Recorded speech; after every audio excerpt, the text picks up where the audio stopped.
রাজ্যের নূতন শিক্ষামন্ত্রী শঙ্কর ঘোষ মহাশয়কে জানাই অসংখ্য অসংখ্য ধন্যবাদ। দেখো, এই পোস্টটা কিন্তু আমি ফেসবুক থেকে পেয়েছি। আমি জানি না এটা কতটা সত্য বা কতটা মিথ্যা, তবে এটা যদি সত্যি হয় তাহলে মানুষটাকে আমি স্যালুট জানাই। আমার ব্যক্তিগতভাবে প্রথম 4টে পয়েন্ট ভীষণ ভীষণ ভীষণ ভালো লেগেছে।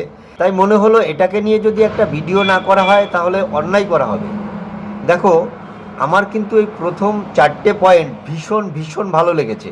আমাদের শিক্ষা ব্যবস্থা থেকে যে পাস ফেলটা তুলে দেওয়া হয়েছিল সেটা পুনরায় চালু করা হলো।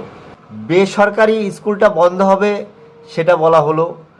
সরকারি স্কুলে প্রত্যেকের পঠন বাধ্যতামূলক। আর 4 নাম্বার যেটা, শিক্ষার্থীদের শাসন করার অধিকার দেওয়া হলো।